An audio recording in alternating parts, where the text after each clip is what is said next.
What's going on, YouTube? Chris here. Want to bring you all an update today of Bitcoin, Ethereum, XRP. We're going to look at Link, LTC, and Digibyte. And I apologize for not getting to Litecoin yesterday. We're going to look at it today. Just completely fell off my radar, guys. When I'm looking at all this stuff, and there's just so much to remember that I'm planning for in terms of talking about all the trend lines, overhead resistance, support areas, alarms. There's just so much to go through. I apologize. I just wasn't thinking about it yesterday. So we will throw in Litecoin today. But what I wanted to do was take a slightly different look. We always look at candles. I wanted to look at the line graph today. And what this is going to show are the candle closes. So it's going to be really good for support and resistance for us on these coins. So we're going to dig into this, guys. If you get some from this, like, subscribe, hit that notification bell, share with your friends. We got over 300 likes yesterday. Can't thank you enough for that. That is awesome. And I just really want to help as many people as I can. So help spread this word, get it out there, and let's teach some people technical analysis. So let's dig into this. So first of all, Bitcoin right now is sitting at that critical level of $9,600. That's an area that we're looking at because, guys, we're basically getting pinned up against this macro green downtrend, and it's all about the trends. You have to remember that. Right now, we're in a secondary uptrend, and we have a macro downtrend that's coming upon us and acting as overhead resistance. So that's why it's so important that we have candle closes up above that. If we can get up above that, and that $10,500 and turn that into support, I really believe that's going to be the key that pushes us into a very strong bull market. And then we very easily could go up there and get to that all-time high of $20,000. And the reason for that is we have so many gaps from that $10,500. The next area I'd really look at would be about $13,000, $12,750.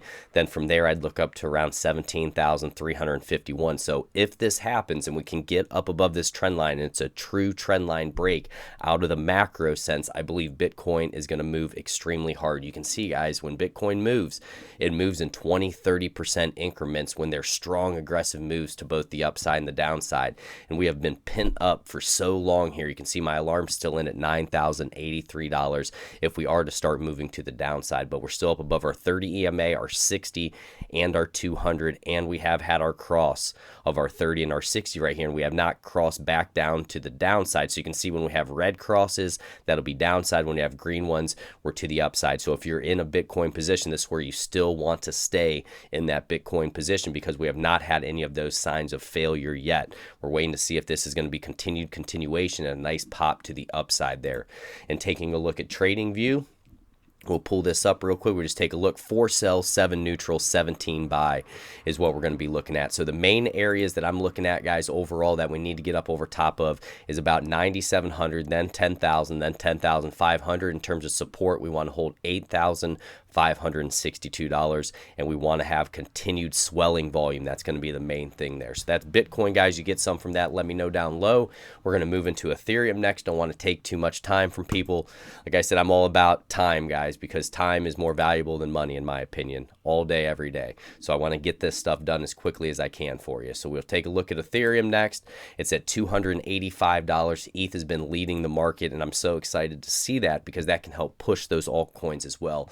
And yet again, with Ethereum, if we can break over top of this 285 right now, we have a nice shot to run all the way up to around $333 is what I'd be looking at. The only thing that's given me a little bit of concern right now is the fact that we're hitting this resistance area that we've previously been at before, around 285, and our RSI is up around that 77 right now. I'm not saying we can't make that next leg up to about $333 because the last time this happened, our RSI got up to around 92, and it's typical to see us get into the 90s when we're making a big move here. So we still may have enough to push through here and go up and test that $333. If that is the case, I'm really going to pay attention to the candles because I want to see the candle formations that are taking place with that overhead resistance. That's what I always look for. Candle patterns with support, candle patterns with resistance, off trend lines. I really like to see that.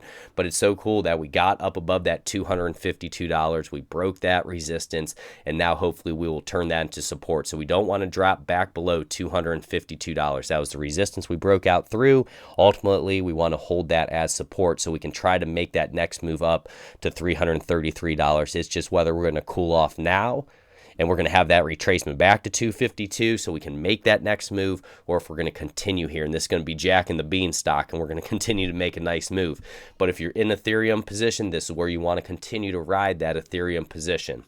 Okay, one of the main things that I messed up with in trading a long time ago was taking profits too early. So now basically what I'll do, I'll set my stop loss as price runs. I just slowly chase behind it, those trailing stop losses, but I give it enough room to run so I don't get stopped out. That's a big deal because you want to hit these moves when they happen. Remember, let your winners run, cut your losers short extremely fast. And look at these moves in this market, guys. Just give you an example in this bear market, $840 all the way down to $83, and that was from May 4th, 2018 to December 18th, 2018. That's how fast and rapid these prices can change, both to the upside and the downside. You have to be aware of that. Okay, so that's Ethereum. The next one we're going to get into is XRP, and I've just been doing a ton of reading, guys, while I was on vacation. My wife wasn't feeling the best. She got sick, and we actually had to come home. We weren't too far away, and now I've been getting it as well, but I've just been doing a lot of reading and studying because I've been laying on the couch more, haven't been feeling the best, and just been reading all about support and resistance and candlesticks, and it's just been so awesome just to get a little bit more time to continue to do some studying, guys. I love learning this stuff, and I want to bring as many people along with me as I can. So that's Ethereum. If you like me covering Ethereum, let me know down low. Next, we're going to get into XRP. This is the position I've been playing, like I talked about in terms of my little swing trade. If we take a look here, and remember this all on the one-day time frame here. So overall support, what we're going to want to hold for XRP is going to be 0.19397 is going to be a critical area where we had almost this little double bottom here after we retraced. And now what we got up above, which was a critical area and we need to stay up above it, was that 0.20602. Okay, you can see how we made a nice little move here. My stop loss right now is at 0.19586 is what I've been looking at. I'm just letting it ride to see if I can start making some moves here, or if XRP can start making some moves up to that 0.21129 is going to be the next overhead resistance target, and then it's going to be up around that 0.22639. And what I like about this chart, I know it's hard to see, guys. I get a couple things off here for you with the line graph, but the line graph shows those closes for you, and that's what's so important. Let me get these off here just so you can see a little bit better. There you go, and show you the next one.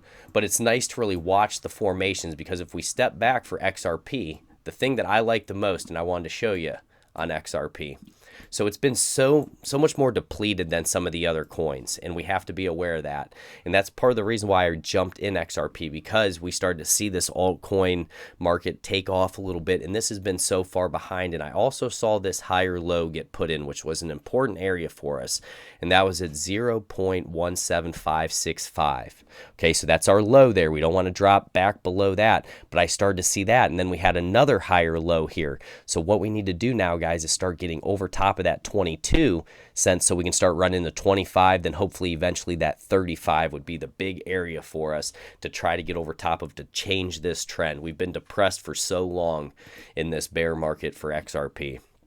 Now, in terms of technical analysis, if we take a look at this, we have a 4 sell, 9 neutral, and a 15 buy. And I also wanted to point out, guys, this is why I trade price action. I don't really look at a lot of news, don't give you a ton of news. I look at the price. I mean, you can just see over here, there's so many mixed things. Peter Brandt likens XRP to US dollar, boldly says Ripple will double the supply at will. And then you have other articles that are saying basically as United States banks start to adopt crypto, excitement from Ripple heightens.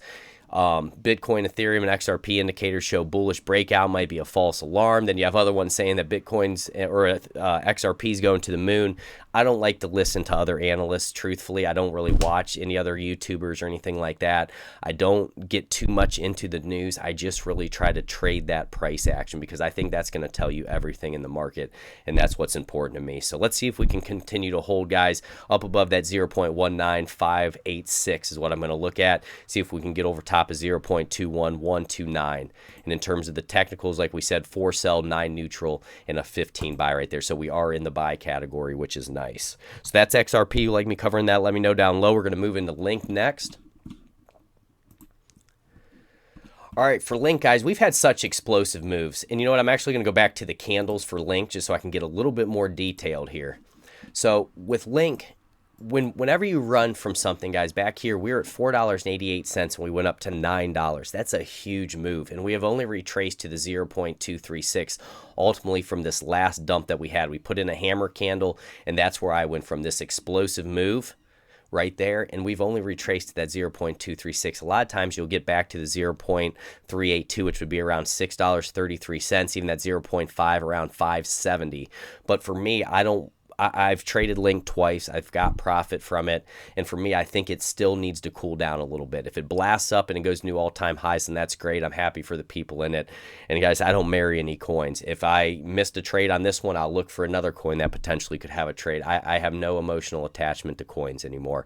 I trade them. That's basically what it is. I don't marry them. So I'm not offended if anything goes the opposite. But for me, why I wanted to take my profits at 805, you can see our RSI now, we're putting in lower highs. We've been losing some strength there. We're at 59. We got all the way up to about that 84 area right up here. We came back down, and now this was our bounce, and it came on a little bit lower volume. So this may keep that downtrend that we're having in the short term intact, unless we can set a higher low here and then push up above the high of $8.08 is what we're going to need to get up above.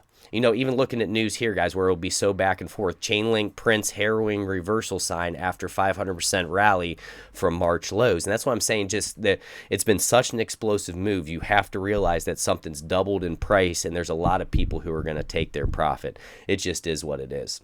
You know, if you're holding for the long term, we really haven't had any sell signals, though. I'm swing trading because we're still up above our 30. We're up above our 60. We're up above our 200. So this would be the time that if you're a long-term investor, you'd want to continue to stay in your position and let this ride out.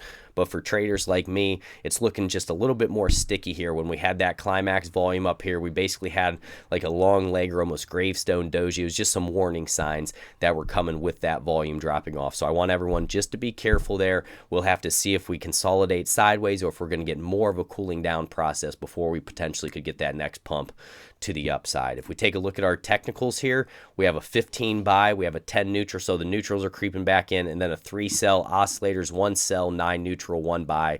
Moving average is looking great because we're up above them all. So just be careful with this one, guys. If you're in this position and you're holding it for the long term, let that bad boy ride. But for me, I wanted to take my profits. I'm trying to capture moves, and that's what I did. Okay? So if you like me covering Link, like, subscribe, hit that notification bell. Really keep an eye on these support areas. 501, then it's going to be 659 is what we're going to be looking at there. Overhead resistance is going to be 805, then it'll be up around that $8.92. So that's going to be Link. Next one we're going to move into is Litecoin. And like I said, I apologize for not getting to Litecoin yesterday. When you're trying to get through all this stuff, guys, it's a lot to remember, okay? So just bear with me there. Another one I really like is Dash. I've been paying a lot of attention to Dash. Been playing the Dash position from about $68, so I'm letting that one ride as well. So let's see here. Let's get to Litecoin. So we're looking at $47.35. Litecoin's made a nice little move out of here. So Litecoin, we're starting to put in higher lows. So what's important for us for support is to hold $40.77. We don't want to drop below that. It's going to be the key area there. In terms of overhead resistance, we're coming up to that 200 moving average, which we so desperately need to get up above. If we can get up above, it would be $49.58. We'll call it $50. That's going to be the spot, guys, because we've been below it for so long now. We ended up losing it back in March. So if we can get up above it, that could give us open shots to even $64, potentially up to around $84. There's a lot of room to run if we can break out of here and we can continue to hold these support areas of $43.83 is going to be another one. We're up above our 30, we're up above our 60, but we're below our 200, which we've tapped several times. Our RSI is sitting at 64, pointing up. We're getting a little more volume, so Litecoin's not looking terrible now. We're just going to have to see where this candle closes today. It's definitely gained a lot more strength over the past few days than it has been before. It's been lagging behind. So we have a 16 buy, 9 neutral, 3 sell, oscillators, 1 sell, 8 neutral, 2 buy, moving averages looking good there, 2 sell, 1 neutral, and a 14 buy for Litecoin. So let's just see if we can get up over top of that 200 moving average, guys, turn that into support. That's what we need to see with these higher lows continuously coming in. We got to change that trend. That's what's so important here. And also it's shown for some headlines. I haven't looked at this one. BNB skyrockets to $20 as CZ hints on a Binance DeFi IEO. So pay attention to that as well. So that's Litecoin, guys. And then the last one we're going to get into is Digibyte. I know a lot of people are here for Digibyte. I appreciate you being here with me for Digibyte. And this is one that I've kind of had just as a long-term hold as well. It's one I don't really trade too much because the volume's been low for the most part, and it's just so volatile, anything can happen with it. So there are some coins that I do believe for the long term that you have confidence in the projects, you just stuff them away for the long term and don't think about them until you really start making those all-time highs, or we have a big swell in an altcoin market and things get crazy, and then you start selling. And that's the main thing that I'm looking for. But for me, guys, I like swing trading. That's what I prefer to do. So if we take a look at Digibyte, let's do Digibyte, guys, US dollar. Let's see what the Bitfinex chart looks like. I just want to get you all some good information here, some good data. It's hard to find them for Digibyte. Let me check the next one.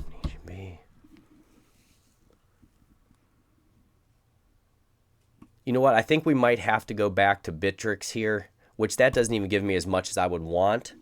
But we'll go into the 12-hour time frame, give us a little bit more detail here. All right, so the main thing for Digibyte, what we're going to need to get up above, we're just really going to look at this resistance area where we're getting a bit of a double top here, but that doesn't mean that we're going to fail at that area, guys. If we keep having these higher lows that you can see here and that we drew on my old chart that I had before everything reset on me, we're in a little bit of a symmetrical triangle here. We'll just draw a rough one from this area. So you can see how we started to break out of this right here. Now, that came on heavier volume as well. So what we need is continuation, so we can get up over top of that 0.02700, and then we really could start moving out of a large symmetrical triangle like this. We're still up above our 30, we're up above our 60, we're up above our 200. Heavier volume coming in, RSI's at 65. We are starting to have a little bit of a cool down here, so I want you to pay attention to that. And we're also showing some wicks, some profit taking. So what's common is called a 5% failure. You'll break up and then you'll actually come back down before you move again. That's a possibility. Or you move up and you have what's called a busted pattern and you fall down through here. So just be careful. Overall, we want to hold as support. We're going to look at 0.02355 is going to be a critical area for us. If we take a look at TradingView, we're looking at a 17 buy, 8 neutral, 3 sell, oscillators 2 sell, 7 neutral, 2 buy, moving averages looking strong there. So let's just see if the rest of the market can continue to pump. If the market pumps, Bitcoin really gets moving, guys. The altcoins get moving. Digibyte could really do something special here. It's nice to see that it's been moving again. It's a good project, and I like to keep my eye on it as well. So that's Bitcoin, Ethereum, XRP, Link, LTC, and Digibyte. Let me know down low, guys. You get some for this. Trying for that 200 likes again. God bless you all. Have a wonderful weekend and take care, my friends. Hope this helps.